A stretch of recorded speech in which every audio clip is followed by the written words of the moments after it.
Assalamualaikum warahmatullahi wabarakatuh. Kami dari kelompok satu akan memaparkan tugas mata kuliah manajemen data dan case yang akan kami bawa mengenai transaksi tenaga listrik melalui PLN Mobile. Next. Deskripsi case yang kami bawa ini mengenai pengelolaan data yang dihasilkan dari transaksi tenaga listrik yang dilakukan oleh pelanggan PLN sebagai end user dari PLN Mobile. Transaksinya ini berkaitan hanya untuk tagihan tenaga listrik atau pembelian token. Next. Untuk deskripsi data ada 7 data yang kami gunakan. Yang pertama data pelanggan, ini berisi tentang informasi pelanggan, golongan tarif, dan semacamnya. Kemudian data transaksi, ini isinya mengenai data tanggal atau waktu transaksi, jumlah pembelian token atau tagihan listrik yang dibayarkan. Kemudian data konsumsi tenaga listrik, berisi tentang informasi pemakaian tenaga listrik berdasarkan periode waktu tertentu. Kemudian estimasi biaya penggunaan listrik yang menyesuaikan dengan tenaga listrik yang berlaku. Kemudian data penyedia tenaga listrik ini hanya berisi tentang profil PLN. Kemudian data informasi tagihan listrik atau pembelian token. Kemudian data aplikasi ini hanya berisi tentang data log, dan data eksternal ini mengenai status layanan PLN. Dan untuk stakeholder-nya sendiri ada 5. Yang pertama pelanggan sebagai end user aplikasi PLN Mobile, kemudian pegawai atau manajemen PLN yang untuk memantau kinerja sistem dan mengidentifikasi potensi atau masalah yang ada di aplikasi PLN Mobile. Kemudian petugas mencatat meter ini yang melakukan reporting atau pemfotoan di meter prasaja bayar. Kemudian ada pemerintah yang menetapkan tarif tenaga listrik. Kemudian terakhir ada mitra pembayaran. Base tugas kami ini menggunakan buku data manajemen DMBOK. Ini ada secara rincinya, dijelaskan oleh rekan kami, Mbak Diana. Silakan, Mbak. Selanjutnya terkait data arsitektur. Untuk komponen utama dari arsitektur data yaitu sumber data di sini dari aplikasi PLN Mobile, AP2T dan aplikasi terhubung dengan pihak ketiga. Kemudian terkait ETL atau extract transform load-nya di sini data transaksi akan diekstrak kemudian disimpan ke data warehouse PLN. Lalu terkait data warehouse, ini berisi histori atas transaksi pelanggan kemudian untuk digunakan untuk pelacakan dan analisis performa. Untuk data mart sendiri digunakan oleh divisi atau direktorat terkait untuk kebutuhan yang relevan. Kemudian nomor 5 terkait akses dan penggunaan data di sini digunakan untuk dashboard analitik, untuk monitoring performa transaksi dan laporan penjualan. Juga disiapkan API untuk akses eksternal dan integrasi data. Next.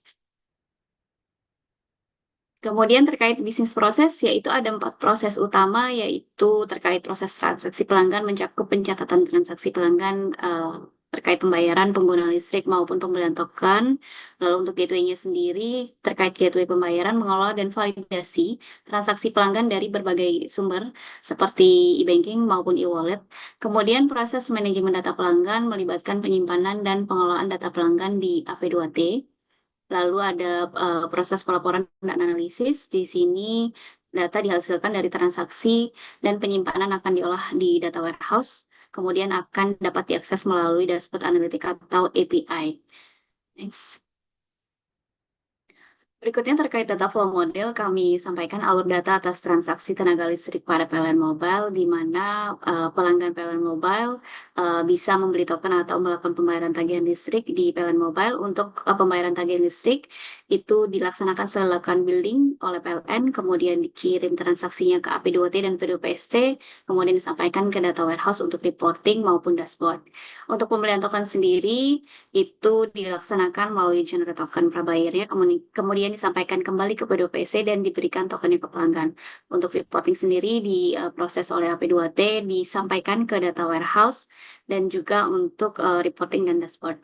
Next. Kemudian untuk data storage dan operation, yang pertama terkait penyimpanan data ada dua metode, on-premise dan juga cloud. Untuk yang digunakan di PLN sendiri yaitu on-premise karena data pelanggan PLN sangat sensitif sehingga perlu dilakukan pengendalian secara penuh atas data tersebut.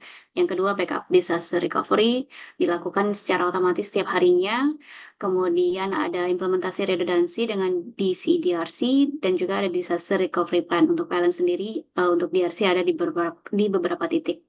Kemudian untuk operasi data, ada yang bersifat real time dan juga batch processing. Untuk real time, contohnya seperti transaksi harian atas pelunasan atau pembelian token. Untuk batch processing seperti transaksi pelanggan pasca bayar setelah billing yang dikirimkan ke kargo P2PC. Selanjutnya terkait data security oleh Mas Hadi. Baik, terima kasih. Selanjutnya terkait data security, di mana terdiri dari beberapa komponen. Yang pertama, data classification dan access control, di mana di dalamnya ada data classification, yaitu mengklasifikasikan data berdasarkan tingkat keamanannya. Kemudian ada control akses berbasis peran. Kemudian ada yang ketiga, multi-factor authentication. Selanjutnya, untuk data encryption, itu ada dua, dibedakan menjadi enkripsi data saat disimpan dan enkripsi data saat ditransmisikan. Nah, selanjutnya teknologi menggunakan data masking atau anonymization yaitu untuk melindungi privasi pelanggan terutama dalam konteks analisis atau pelaporan beberapa informasi sensitif yang harus dimas atau dianonimkan. Selanjutnya ada data backup dan recovery. Di sini ada beberapa tahap yaitu ada backup berkala, ada enkripsi backup dan ada disaster recovery plan. Dan yang terakhir yaitu terkait logging atau monitoring, yaitu untuk mencatat semua aktivitas pengguna, termasuk waktu akses, tindakan yang dilakukan, dan data yang diakses. Next. Selanjutnya itu data integration dan interoperability, di mana interoperabilitas data memungkinkan berbagai sistem untuk saling bertukar data dengan mudah, baik secara internal di PLN maupun dengan mitra eksternal, misalnya gateway pembayaran. Di sini ada dua, yaitu integrasi internal, yaitu antar API dalam sistem internal PLN. Kemudian yang kedua, yaitu integrasi eksternal, yaitu gateway pembayar melalui bank, sebagai contohnya. Next. Kemudian ada dokumen and content management. Di sini ada dua. Yang pertama yaitu tipe dokumen yang dikelola, yaitu berupa laporan transaksi, baik itu harian maupun bulanan, yang berisi rincian transaksi tenaga listrik. Kemudian ada manual operation, yang berisi dokumen untuk memandu pengguna. Selanjutnya ada log audit, di mana dokumen yang mencatat semua aktivitas terkait akses. Ada dokumen kebijakan dan SOP, kemudian ada dokumen kontrak. Dan yang kedua yaitu manajemen konten, di mana di dalamnya ada pengelolaan terkait sistem manajemen dokumen DMS, kemudian pengaturan role hak akses, dan yang ketiga adalah backup dan retensi dokumen. Next. Itu yang selanjutnya terkait reference dan master data. Di sini ada dua, reference data dan master data. Untuk reference data itu ada contohnya ada kode mata uang yang digunakan dalam transaksi dan penyimpanan data pembayaran. Kemudian ada jenis metode pembayaran. Kemudian yang ketiga ada jenis produk listrik, baik itu produk listrik prabayar atau pasca bayar. Kemudian yang selanjutnya ada master data yang terdiri dari data pelanggan, data produk listrik, master data lokasi, dan manajemen master data. Selanjutnya mungkin dilanjutkan oleh teman saya, Mas Neva. Baik, untuk selanjutnya adalah data warehousing dan business intelligence, di mana di PLN sendiri untuk data warehousing, data warehousing merupakan penyimpanan terpusat untuk data historis yang telah diproses dari sistem operasional, di mana data ini digunakan untuk pelaporan dan analisis jangka panjang. Kemudian ada juga business intelligence, di PLN sendiri sudah menggunakan Tableau untuk menampilkan visualisasi dari data yang akhirnya akan mengenerate laporan otomatis yang akan digunakan oleh manajemen dalam mengambil keputusan. Dan terdapat juga ada sistem OLAP atau Online Analytical Processing.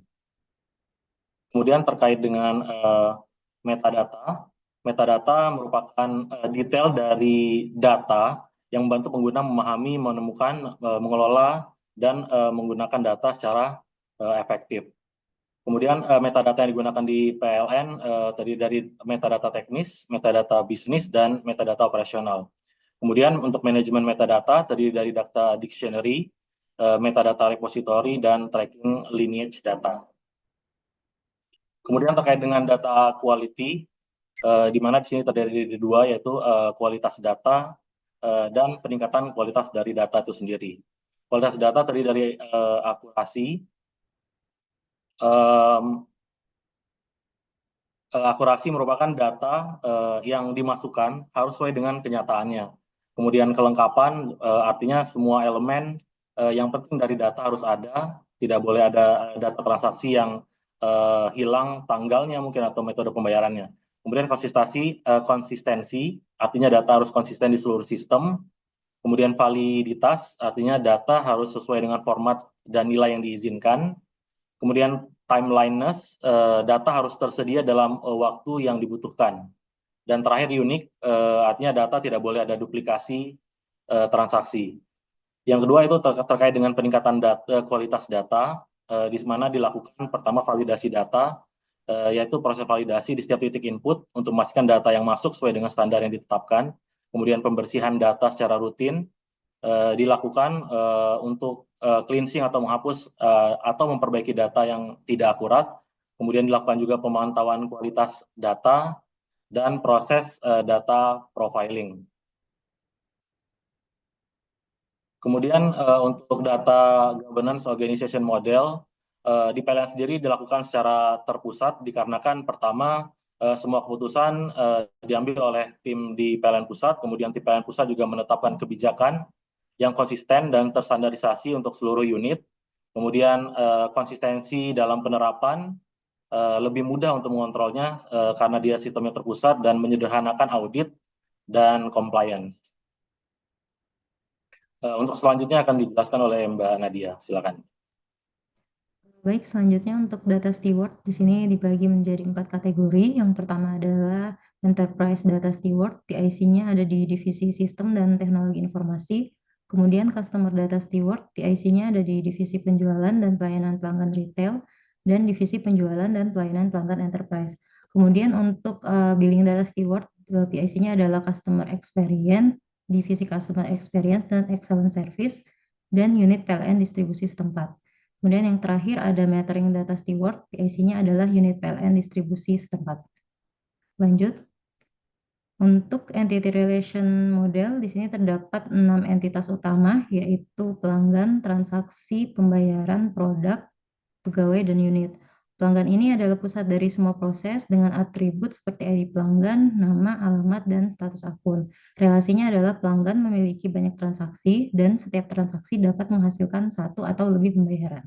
Kemudian untuk entitas transaksi ini mewakili transaksi yang dilakukan oleh pelanggan melalui aplikasi PLN Mobile atau sistem pembayaran lainnya. Relasinya adalah satu transaksi terkait dengan satu pelanggan dan bisa terkait dengan beberapa metode pembayaran.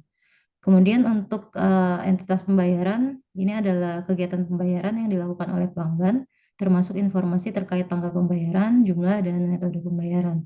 Relasinya adalah satu pembayaran ini akan terkait dengan satu transaksi. Kemudian untuk entitas produk, merupakan jenis produk listrik yang disediakan di PLN Mobile, relasinya adalah satu transaksi terkait dengan satu produk.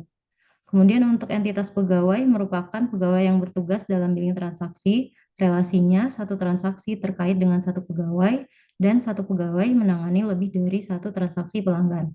Yang terakhir ada entitas unit, ini adalah lokasi unit yang menjadi lokasi pelanggan melakukan transaksi. Relasinya adalah setiap unit bisa terdapat banyak pegawai yang menangani lebih dari satu transaksi pelanggan. Kemudian dilanjut untuk Entity Relationship Diagram, di sini seperti yang telah disebutkan sebelumnya bahwa terdapat 6 entitas utama. Dari entitas pelanggan ini dibagi menjadi 2 jenis, yaitu pelanggan prabayar dan pelanggan pasca bayar. Dari entitas pelanggan melakukan transaksi, kemudian dari entitas transaksi akan ada 3 relasi, yaitu relasi ke entitas produk yang berhubungan dengan jenis produk yang dibeli, kemudian ada relasi ke entitas pembayaran mengenai metode pembayarannya, dan ada relasi ke entitas unit mengenai lokasi dari transaksi yang dilakukan oleh pelanggan. Kemudian dari entitas unit ini akan ada relasi lagi ke pegawai mengenai pegawai yang akan melakukan billing transaksi tersebut. Lanjut.